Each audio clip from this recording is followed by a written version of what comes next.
No dia 22 de março foi editada a MP 927, em seu artigo 29, ela traz que não serão consideradas doenças do trabalho, né, situações de contaminação pela Covid-19, salvo se houver comprovação do nexo causal, ou seja, a comprovação em enquadramento seria uma exceção, tá?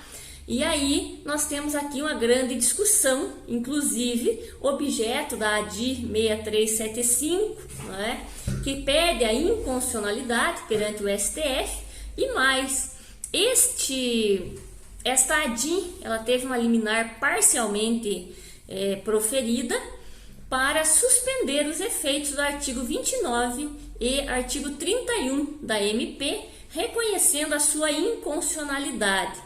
Né? E por que isso? Porque, veja, a nossa legislação, a própria Lei 8213, a própria Constituição, né, elas asseguram o direito ao reconhecimento, né, de doenças do trabalho e acidentes equiparados a acidentes de trabalho, situações que podem ser equiparadas a acidente de trabalho. E é o caso do artigo 21 da Lei 8213, né, inciso 3º, que traz que, entre outros elementos ali constantes dessa lei, deste artigo, né, nós temos situações infecciosas, né, equiparam-se a acidentes de trabalho, contaminações acidentais no trabalho, ou seja, de modo geral, de modo amplo. A lei, então, ela já traz esta possibilidade. A grande discussão que se estabeleceu aqui em torno deste artigo 29 da MP seria a questão do ônus da prova, né? E o primeiro elemento que nós temos que definir é o que é a comprovação de nexo causal. O que é o nexo causal? E nós temos, né, que o nexo causal é o vínculo entre a conduta do agente e o resultado produzido, a ligação entre a conduta e o resultado gerado, ou seja, numa situação de Covid-19, vamos pensar, vamos imaginar, podemos nos remete diretamente aos trabalhadores da saúde, por exemplo, que estão expostos diariamente, por força do seu trabalho, a uma maior contaminação, inclusive a uma área de risco, evidentemente, de possibilidades muito altas de contaminação. Então, penso que os trabalhadores da saúde, por exemplo, facilmente teriam aí o reconhecimento do Covid-19, né, da infecção por Covid-19, como doença do trabalho.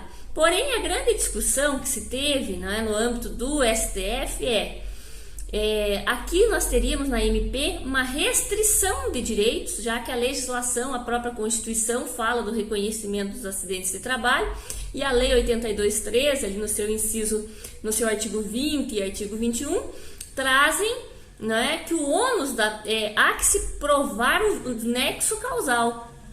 E haveria ali nessa MP uma dificuldade do empregado em comprovar, ou seja, só se ele comprovasse o nexo causal. Ora, como que o empregado produzirá essa prova? Isso é uma prova impossível praticamente de se produzir.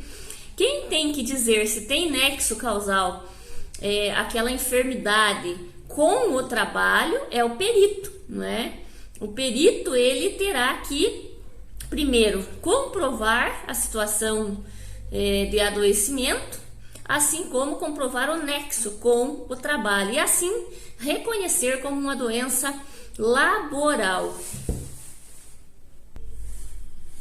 Por fim, né, eu penso que esta é uma questão bastante polêmica e bastante difícil, né, para quem está no dia a dia da advocacia trabalhista, sabe que esta não é uma prova fácil de se fazer.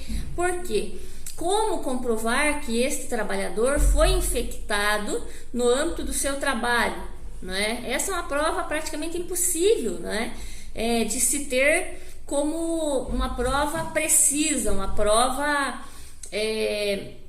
indiscutível, né? Então este é o grande dilema da perícia trabalhista nesse aspecto.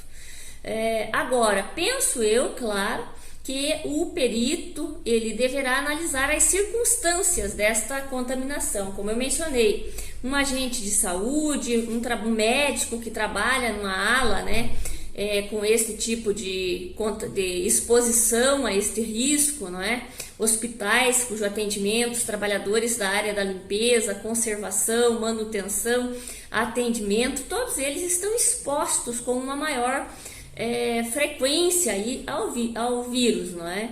Então, teremos que contar com a sensibilidade da perícia médica para constatar e reconhecer o vínculo, nexo causal desta contaminação com o trabalho. Por que isso é importante? Veja, quando se reconhece como doença do trabalho ou acidente de trabalho, se equipara ao acidente de trabalho à contaminação, nós temos algumas consequências.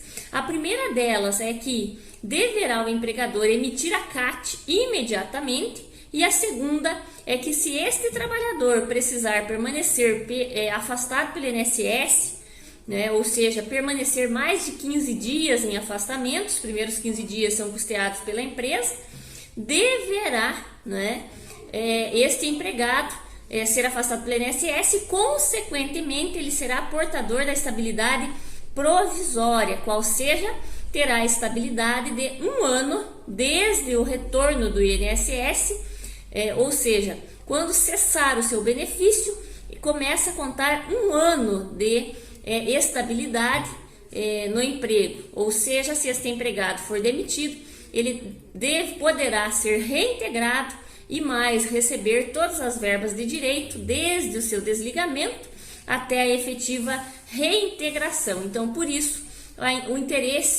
é interessante o reconhecimento como doença do trabalho. Penso que a MP ela trata ali no artigo 29, esta questão. A sua suspensão não traz nenhum prejuízo para o empregado, uma vez que a nossa legislação já trazia toda esta previsão. E aqui na MP ela trouxe a possibilidade de reconhecimento como uma exceção. Então penso que neste aspecto acertada a suspensão do STF ali naquela ADIM, cuja votação ela acontecerá ainda na sequência. É isso, agradeço ao Dr. Vitor Hugo pela oportunidade, Ney Santos, grande abraço, obrigada à TV comunitária pela oportunidade, à Rádio Blitz, sempre prestativa, maravilhosa, obrigada a todos por esta oportunidade de discutirmos um tema tão sutil neste momento, mas necessário, já que teremos sim grandes questões envolvendo a temática de contaminação no trabalho por Covid-19. Obrigada a todos, grande abraço.